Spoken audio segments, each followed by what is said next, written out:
Tayo po ngayon ay nasa Isaiah chapter 57 verse 13.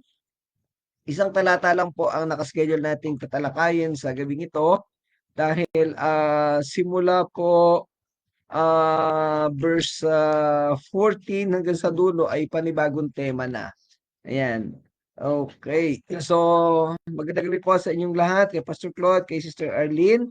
Dito naman sa church, kasama ko si Ate Alma, si Sammy at si Princess. Ayan. So, nawa ay maka-join ang mga kasama natin at mga kapatid kung nasaan man silang lugar. Okay, so tayo po'y magsimula sa pamamagitan ng pananalangin. Samahan po ninyo ako. Muli po, Panginoong Diyos, salamat po sa gabing ito, sa iyong patuloy na pagsama at paggabay. Muli pagkakaloob ng panahon upang makapag-aral kami ng iyong mga salita. Hinihingi namin, Ama, ang iyong patuloy na paggabay, pagsama sa amin. Ikaw po ang manguna, ikaw po ang magbigay ng karunungan sa bawat isa sa amin upang matalakay namin ng maayos ito, maunawaan at ito'y mailapat sa aming mga buhay. Maraming maraming salamat, Ama, sa opportunity po na ito. Dalangin namin ang lahat ng ito, Amang Diyos, sa pangalan ng Panginoong Hesus. Amen. Okay. So, ang ating nga pong tinatalakay na isang bahagi ng chapter 57, yung gitnang bahagi simula verse 3 hanggang verse 13, ito ay pawang tumutukoy sa mga gawain ng pagsamba sa Diyos-Diyosan, mga huwad na pagsamba, huwad na pag-asa, at kahapon ay huwad na pagkatakot ang tinalakay natin.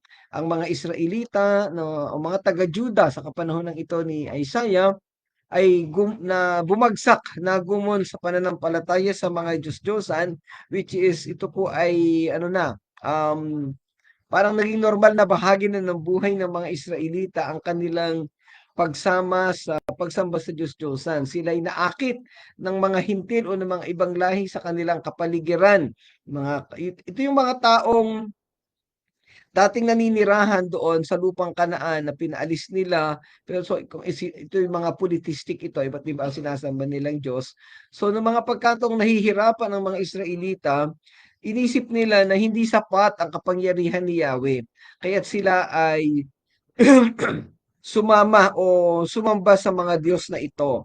Kaya lang, napakalinaw na tinalakay dito at sa ibang talata pa, ibang kabanata ng Biblia na ito'y huwad na pagsamba at ang mga Diyos-Diyosan na ito ay walang magagawa sa kanila. Ang nakalulungkot, yung tinalakay dito sa kabanatang ito, yung matinding gawain ng mga Israelita na kanilang ginawa. Pinatulan nila, ginawa nila yung kung ano yung ginagawa ng mga tao sa kanilang kapaligiran, yung mga immoral na pagsamba, balaswa, at tila sila mga hayop na gumagawa ng mga bagay na hindi kalugod-lugod sa Diyos. Yung pagsamba nila sa matataas na lugar, yung sa ilalim ng mga puno, sa mga kagubatan, pawang gawain na hindi kalugod-lugod sa Panginoon dahil ito ay mga pagan worship. Sa kapanahunan na yon, ang pagsamba na ginagawa sa kanila, dapat ay pagsamba sa templo. Yan, bagamat sa kapanahon ng sila ay nabihag, nawala ang kanilang templo. Yan, pero still na andun yung gabay ng Panginoon kung paano nila gagawin ang kanilang pagsamba. At yun nga, ang tahasang tinalakay dito, simula sa verse 3 hanggang sa talatang ito. Sa ating kasalukuyang panahon, ito'y nangyayari din. Well, merong tayong alam natin, yung isang malaking relihiyon na ganito ang pamamaraan ng pagsamba. Sumasamba sila sa mga ribulto, sa mga Diyos-Diyosan, at kung saan-saan pa. Sa mga mananampalataya naman, merong mga taong ang nagiging focus ng pagsamba o sentro ng buhay nila ay yung mga um, pansariling kagustuhan. Halimbawa ay kayamanan, yung kasikatan, o mga material na bagay, yung mga panahon o anumang bagay na mas nauuna nilang ginagawa maliban sa Panginoon. Kaya yun ay considered na Diyos-Diyosan. So, ang mga bagay na ito ay kasuklam-suklam sa Panginoon noon, ngayon at sa mga darating na panahon. Pagsisimula pa lang ng Biblia, sa Exodus, so yung Ten Commandments ay binanggit na doon yung utos ng Diyos na huwag magkakaroon ng anumang imahe ng lahat ng bagay na nilikha sa langit at sa lupa at sasamba doon. So, hindi ko maintindihan, nagbabasa naman ang mga tao ng Biblia sa kasalukuyang panahon, pero ginagawa pa rin nila. Ay, by the way, yun kasing malaking relihiyon na gumagawa niyan, binago nila ang Bible. Inalis nila yung second commandment na iyon. Kasi kaya kung malalaman ninyo sa Roman Catholic, iba yung Ten Commandments. Inalis nila yung command doon sa pagkakaroon ng mga imahe at Diyos-Diyosan. Ayan. Kaya posibleng yung mga Kristiyano ngayon, ay yung mga Katoliko pala, sorry, ay hindi nila alam talaga na mali ang ginagawa nila. Kamakailan lamang, parang mga 2 weeks ago ba yun, yung Nazareno, di ba sa Quiapo, may mga ilang namatay. Tapos ginawa din dito Santiago, may nagparada rito ng Nazareno nung araw, sumunod na araw, kaya medyo traffic. Sa Lipa meron din, ano. Ganun masyadong talamak ang idol worship dito sa Pilipinas. Yan ay dala-dala ng Kastila na sumakop sa atin. But in any case, alam natin na ito hindi kalugod-lugod sa Panginoon. At iyan nga po yung dahilan kung bakit mayroon tayong pag-aaral ng Biblia. Lahat naman tayo nagmula sa relihiyon na yan, sa Katoliko, pero nakita natin na hindi ito kalugod-lugod sa Panginoon. Mayroong nandiyan Sister Arlene, kaibigan ni Pastor Ed yun si Dr. Anthony Pizzota, isang pari, rector or pinuno ng Don Bosco Technical School doon sa Makati. Siya ay pari pero nakakilala sa Panginoon dito sa Santa Cruz, Laguna. Sumulat siya ng aklat na ang title ay The Truth Encounter. Isa to sa mga libro na pinabasa sa akin na una ni na Pastor Ed, Pastor Hanir At doon naka-expose lahat ng mga kamalian ng Roman Catholic. Ngayon, recently, siguro years ago na yung nakalipas, itong si Anthony Pichota ay namatay. At ang hinala, ito ay nilason ng mga kaparian. Nagalit sa kanya sa pag-expose niya ng mga maling katuruan. Ayan. Pilitin ko makabili ng libro na The Truth Encounter para mabasa din natin dito sa church. Magandang pag-aralan yun, kompleto yun Now, dito sa talatang 13 na ating tinatalakay ngayong gabi, ang sabi dito, ang Diyos-Diyos ang tinatawag ninyo hindi makatutulong o makakapagligtas. Kahit kayo'y managhoy, ang mga Diyos ninyo'y lilipad kung hangin ay umihip. Ibig sabihin, baliwala. Kaunting ihip lamang sila'y itataboy, subalit ang taong sa akin may tiwala at laging umaasa, ang banal na bundok at ang lupaing ito'y mamanahin niya. So nagpapakita ang talatang ito ng kawalang silbi ng mga Diyos-Diyosa na ito. At ikinumpara doon sa isang papel na o isang bagay na pwedeng malipad ng hangin, no? Nung mga baha, lumulubog na yung Metro Manila o yung ibang bayan sa Pilipinas, makikita mo ibang tao may dala-dalang rebulto di ba? Ba't di na lang kaya niya sakyan yung rebulto na yon? Baka hindi pa siya malunod, ano? Kaya lang di mo, ikaw yung nagliligtas sa Diyos mo. Baligtad, di ba? Ayan. So, ang talata nga pong ito ay nagpapahayag ng kapansin-pansing pagkakaiba sa pagitan ng kawalang saysay ng mga Diyos-Diyosan at ng katapatan ng Diyos. Alam nating lahat kung ano ang kapangyarihan na mayroon ang Diyos natin, ang totoong Diyos, na kaya niyang magligtas, kaya niyang mag-provide ng pangangailangan, kaya niyang magbago ng pusong tigmak sa kasamaan. Subalit itong mga Diyos-Diyosan na to, patay ito wala naman itong magagawa wala itong kapangyarihan. O baka ginagamit ng dyablo para bigyang kapangyarihan. Kaya minsan nakikita nila na parang gumagalaw daw yung rebulto. Ang tawag namin diyan airport of the demons, of the evil spirit. Kasi pwedeng bumaba yung evil spirit o pasukan ang evil spirit itong mga itong mga rebulto na to. By the way, naalala ko yung airport of the evil spirit. Baka meron sa inyo diyang mahilig pang maglaro o mangolekta ng manika, itapon nyo na po at sunugin nyo na. Manika, minsan teddy bear din yung mga Barbie, yan. yan po ay pwedeng gamitin ng dyablo. Pwedeng pumasok doon ang espiritu ng dyablo. So nakakatakot po yan. Anything na may hugis ng tao, itapon na po natin. Maganda man yan. Ang mamahal niyan eh. Dati merong parang stuff toy na nauso na pinapasukan ng dyablo. Nakalimutan ko ang tawag doon eh. So, mga ano yan, mga elemento yan na pwedeng Maria Leonora. Isipin niyo, meron gano'n na teddy bear dati na nauso, yung ang mahal-mahal. Sige, yan, sige. Yun, yung bubu, bubu. Labubo. Labubo. Labubo ba? Ayan, ayan. Oo, bubo talaga yun.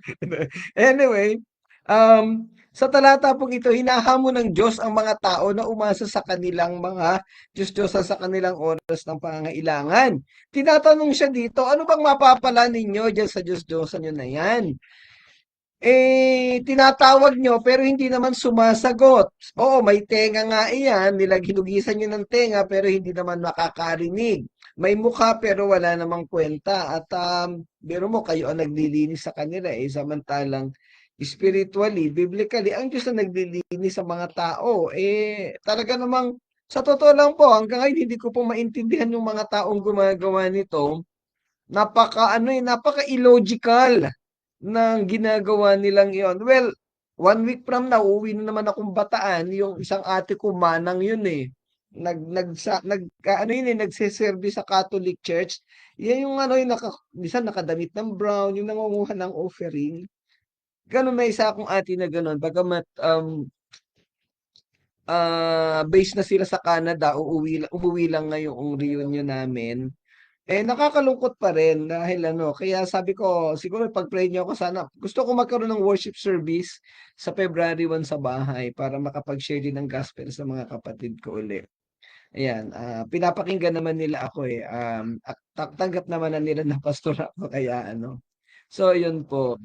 Okay, ipinapaunawa sa talatang ito yung kabaligtaran ng kakayahan ng tunay na Diyos doon sa kakayahan ng hindi tunay na Diyos o yung mga Diyos-Diyosan, yung mga ribulto. Alam natin na wala namang maikukumpara o hindi naman pwedeng itulad, ikumpara man lang sa napakaliit na bahagi ang mga Diyos-Diyosan na ito. At ito nga ang naging pagkakamali ng mga Israelita, umasa sila na may magagawa ang Diyos-Diyosan na ito. Pero ang totoo, wala naman silang mga kakayahan, wala silang anumang kapangyarihan at hindi nila kayang i-provide ang pangangailangan ng mga tao. Hindi kagaya ng Diyos na lahat ay kaya niyang ibigay sa mga tao. Ang mga Diyos-Diyosan ay walang magawang tulong sa kanila. Ang Diyos ay nananatiling isang matibay na kanlungan na nagbibigay ng seguridad at pagpapala sa kanyang bayan. Kaya nga, the Lord is my shepherd. Paano magiging shepherd yung isang ribulto na hindi nga makatayo, hindi niya kaya protektahan ang sarili niya. Samantalang ang Diyos, kaya niyang gabayan ang kanyang mga tupa o ang mga tao. Ayan. Ang pangako ng pagmamana ng lupain at pag-aari ng kanyang banal na bundok ay tumutukoy sa pagtatamasa sa kanyang presensya at sa pangapagpapala ng kanyang tipan. Ang talatang ito ay parehong babala laban sa idolatry at isang paanyaya na bumalik sa Diyos para sa tunay na kaligtasan at kapayapaan. So makikita pa rin natin dito yung kagandahan ng plano ng Diyos. Bagamat bumagsak sa idolatry ang mga Israelita at maging sa ating kapanahunan ngayon, nandun pa rin hindi nawawala yung pag-asa na ibinibigay ng Diyos na anumang oras na sila'y manumbalik at magsisi sa kanilang kasalanan at manampalataya sa Panginoon, sila ay tatanggapin ng Panginoong Diyos at hindi sila tatalikuran. Ibibigay ang kaparehong benepisyo, yung kaligtasan at buhay na walang hanggan sa lahat ng mga tao. Well, alam na natin ang konteksto, ang historical context ng kasaysayan na ito, ilang beses nang nabanggit. Yung kapanahonan ni Isaiah talagang napakatindi niyan eh.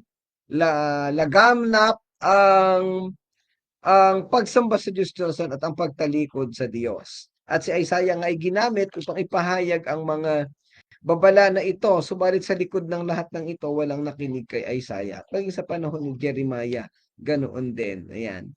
Kaya, bakit natin pinag-aaralan ng panahon na ito, ang aralin na to? Anong relasyon nito sa buhay natin? Well, marami pa ring Diyos-Diyosan, marami pa ring paganong pagsamba, at maraming paganong activities na nangyayari sa mundo. Pero alam na natin ang pagkakaiba. Puwede nating ibahagi sa mga tao itong ating napapag-aralan at ano yung kaibahan. In a right manner na hindi naman sila mapapahiya or mau-offend, ano? Kasi siyempre, alam mo, mahal nila yung rebulto nila, eh, binayaran nila yun ng kamahal. 'Pag pumunta kayo sa Quiapo, ang mamahal dun may maliit, may malaki, at may iba't ibang itsura pa, dinadamitan pa yan. So, nag-invest sila ng mahal kasi akala nila ay totoo. Ang problema kasi dun ay kultura. Nasanay ang mga Pilipino sa ganyan. Kaya nga mahalaga na sa ating kapanahunan maipahayag ang totoong ebanghelyo para maunawaan ng mga tao ang totoong kaligtasan at kung sino ang totoong Diyos. Hindi yung Diyos na dinadamitan nila ng kulay maroon, ng kulay ano, tapos may mga gold strips pa sa gilid, yung mga gano'n eh. Nakakatuwa ano, ang sarap ibagsak eh. Kaya lang siyempre bawal naman at mapapahiya naman yung mga 'yan. So patuloy tayong magpalalim, umunawa sa mga ganitong katuruan upang tayo ay matuto at patuloy nating ibahagi ang kagandahan ng totoong pananampalataya sa totoong Diyos. Maliban sa rebulto nabanggit natin kanina, yung paglikha natin ng mga personal na Diyos-Diyosan. Minsan ang sinasamba natin yung ating mga asawa. Ibig sabihin kasi lahat na lang ng sabihin ng asawa sinusunod to the point na hindi na makapag-worship sa Panginoon o minsan yung kahilingan ng ano ng girlfriend, ng boyfriend o ng crush o kung sino man. O marami. Yung mga basta anything na kinahuhumalingan natin tapos napapabayaan natin ang pagsamba sa Panginoon. Minsan din sarili natin ang ating Diyos-Diyosan. Nabanggit ko last time yung narcissism o yung parang ang hinahangaan niya na lang sa sarili niya lang ay sarili niya, siya na lang ang magaling. In essence parang dinidiyos niya yung sarili niya, eh. Wala siyang ibang pakikinggan kundi ang sarili niya. O ayan, sarili, asawa, materyal, sasakyan, property o mga kaibigan. Yun po, mga bisyo, lahat na. So, napakaganda ng talakayan na 'to. Ito'y nagbibigay ng pagkamulat sa ating lahat ng kahit Kristiyano ka na hindi ka ano, hindi ka immune doon sa ano, sa samba sa Diyos-Diyosan, pupuwede pa rin nating magawa. Kaya napakahalaga yung patuloy na pag-aaral ng salita ng Panginoon para patuloy tayong mamulat, patuloy na maging mas maayos ang ating pamumuhay sa aspetong espiritual. Dahil sa dulo ng panahon ay nakakahiya at kaawa-awa ang ating kasasapitan. Walang lugar sa kaharian ng langit ang mga gawaing ito na hindi nakapagbibigay kaluguran sa Panginoon. Okay. Ah, mga talatang ito ay kaugnay ng awit 115 verses 4 to 7. Sabi dito, ngunit ang kanilang mga Diyos-Diyosan ay pilak at ginto na gawa ng mga kamay ng tao. Sila ay may bibig, ngunit hindi nagsasalita, mga mata, ngunit hindi nakakakita. Ang mga gumagawa sa kanila ay magiging katulad nila at gayon din ang lahat ng nagtitiwala sa kanila. Ibig sabihin, mapapahamak ng walang buhay. Hindi sila magkakamit ng buhay. Jeremias chapter 10 verse 5. Tulad ng panakot sa bukid ng pipino, ang kanilang mga Diyos-Diyosan ay hindi nagsasalita. Sila'y dapat buhatin dahil hindi sila makalakad. Huwag ninyo silang katakutan, hindi sila makakagawa ng masama ni makakagawa ng mabuti. Wala silang magagawa. Yun nga nabanggit natin kanina, pwedeng sapian ng evil spirit para magkaroon ng buhay. Pero hindi naman nangyayari yung ano, kasi kung Kristiyano ka, hindi mo naman dapat. Hindi wala silang kapangyarihan sa atin. And then finally, awit 46 verse 1, ang Diyos ang ating kanlungan at lakas, isang laging handang saklolo sa panahon ng kabagabagan, in times of need, in times of difficulties. So, saan tayo lalapit? Doon ba sa Diyos-Diyosan o sa tunay na Diyos? Doon sa hubad na Diyos o sa lehitimong Diyos. Pinatitibay ng mga siping ito ang tema ng katapatan ng Diyos at ang kawalan ng mga Diyos-Diyosan. Walang anumang bagay na pwede tayong makuha o mapulot sa mga Diyosan. Siguro dekorasyon sa bahay, pero merong mga mayayaman talagang meron silang parang altar sa bahay na ang lalaki. Nag-iinvest sila, milyon yung presyo. Yung mga politiko, no, akala nila ay matutulungan sila noon. Pero hindi nila alam na lalo silang ilinulubog sa kasalanan o sa pagbagsak laban sa Diyos. Ngayon, kung ating iugnay ito sa ating buhay bilang mananampalataya, alam na natin ito. In fact, ang isang binasag sa atin nung bago tayo manampalataya ay pagsamba sa Diyos-Diyosan.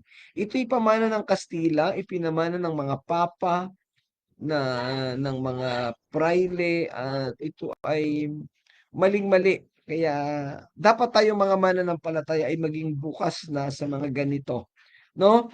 At least kayo dito nakasama ko sa daily devotion ay alam na natin iyan. Doon sa 13 Martires, ano to eh, hindi pa nila totally alam kaya pag may nababanggit kaming something na mabigat, medyo nasasaktan sila. In fact, yung mga kabataan doon nag-aantanda pa eh, nagsa-silent cross pa pagka nagpe-pray kami. Kaya inuunti-unti po talaga. Kasi ano eh, napansin ko matatampuhin pa yung mga tao doon eh. Puro mga senior na kasi, mga matatanda na eh. Kaya ano, wala. Ayan, malapit ng kunin ni Lord. Ayan. Okay, sa mga talatang pinag-aaralan natin, may tatlong bagay na lagi tayong pinag-uusapan. Una, ano ang relasyon ng talata sa mga mananampalataya ngayon? Pangalawa, ano ang kaugnayan nito sa Panginoong Diyos? At pangatlo, ano ang kaugnayan sa Panginoong Hesus? So, laging sama-sama yan. Alam na natin ang kaugnayan sa mga mananampalataya para matuto at maibahagi ang kamalian ng mundo. Ang Diyos naman, very related sa Diyos. Ano ang kaugnayan ito sa Panginoon? Yung pag-offer ng Diyos ng tunay na pagsamba, ng tunay na kagandahan sa buhay, tunay na espiritualidad. At pag tayo'y nagdesisyon na iwanan ng ating, pag ang mga taong yan ay nagdesisyon na iwanan ng kanilang buhay na pagano o pagsamba sa Diyos-Diyosan, sa Panginoong Hesus sila lalapit at anumang oras ay pwede silang iligtas ng Panginoon. Sabi sa John 14:6, ko ang daan, ang buhay, at ang katotohanan at ang buhay. Walang makakarating sa Ama kung hindi sa pamamagitan ko. Si Jesus Christ ang nagsasalita. Hindi ang mga ribulto o mga Diyos-Diyosan ang pamamaraan. Ayan. Okay, so sa pamamagitan ni Jesus, natupad ang pangako na manahin ang lupain at angkinin ang banal na bundok ng Diyos. So ito yung sa panahon ng milenyo, no? Inanyayahan niya ang mga mananampalataya sa isang walang hanggang relasyon sa Diyos na sinisiguro ang kanilang lugar sa kaniyang kaharian. So, sa pagtatapos natin sa talatang ito, paulit-ulit isinisiksik sa ating isipan, sa ating pagkatao, ang kamalian ng pagsamba sa Diyos-Diyosan. Again, ang mga Diyos-Diyosan ay hindi lamang mga ribulto o mga imahe. Ang pinakamalaking Diyos-Diyosan ay ang sarili natin. Yung ating pride, yung ating ego, yung paniniwala natin sa sarili natin na tayo lang ang tama. Yung pagkakaroon natin ng saradong kaisipan at saradong puso na ayaw maipabasag sa Panginoon. So yan po in a way, yan ay, or in essence, yan ay Diyos-Diyosan. Pagdating ng panahon, diyan tayo huhusgahan ng Panginoon. Ang totoong mananampalataya ay wala na dapat na mga ganitong invisible na Diyos. Dahil mayroon tayong totoong Diyos na namatay sa krus, ang Panginoong Hesus, at siya ang nagdala sa atin ng buhay na walang hanggan. Manatili tayo sa Kanya at patuloy tayong manampalataya at sundin ang kanyang kalooban sa ating mga buhay. Ayan, so tapos na po ang ating talakayan. Simple lang naman, pinaikot-ikot ko lang para mas maunawaan natin. So sa Monday po natin uli itutuloy itong susunod na mga talata verses 14 to 15, which is ito ay tumutukoy na sa biyaya ng Diyos pagkatapos na kung sakaling ang mga tao ay manunumbalik sa Kanya. Okay, so again, kung meron po kayong mga katanungan, controversial ang topic na ito, wala naman sigurong nakinig na hindi mananampalataya, o kung may makapanood ng mga video, mag-comment o kaya ay magtanong sa inyo tungkol sa mga bagay na ito, ingat din po kayo sa pagsagot para hindi natin ma-offend ang mga tao. Hindi naman sa tayo ay sumasakay sa mga tao, pero gusto natin silang mawin para kay Kristo. Kaya dapat na maging mahinahon at tamang approach ang ating pagsagot at pagpapaliwanag sa kanila. Hindi natin sila i-condemn. Kasi ako, ang prinsipyo ko dyan, hindi din nila nauunawaan kasi walang nagtuturo sa kanila. Yan. Okay. So, pansamantala tayo magwawakas. Balik tayo bukas sa ating reflection, Sunday, and then sa Lunes po ulit. Tayo magwakas sa panalangin. Muli mo po, Panginoong Diyos, salamat sa gabing ito sa pagtatapos ng aming gawain. Salamat sa tagumpay ng pagtalakay. At dalangin namin, Panginoon, ang bawat isang nakinig at ang makikinig pa sa aming video ay matuto sa bagay na ito at maunawaan ang kahalagahan ng tunay na pagsamba sa iyo bilang tunay na Diyos at hindi ang mga huwad na ginagamit dito sa mundo. Pagpalain po ang bawat isa, tulungan mo po kami na maunawaan ito ng buong buo at maibahagi ito sa ibang tao. Maging instrumento kami, Panginoon, kung paanong mauunawaan ng mga tao na hindi pa nananampalataya sa iyo ang totoong kaparaanan ng kaligtasan at anong ibig sabihin ng totoong pananampalataya. Salamat po, dakilang Diyos. Pagpalain mo po kami at maging ang preparation ngayong gabi at ang aming sama-samang pagsamba bukas, pinagkakatiwala namin sa iyo to lahat, Ama, sa pangalan ng Panginoong Hesus. Amen. Amen. Okay, salamat pong muli mga kapatid sa inyong pagsama. Pagpalain po kayong lahat ng Panginoon. God bless everyone. To God be the glory.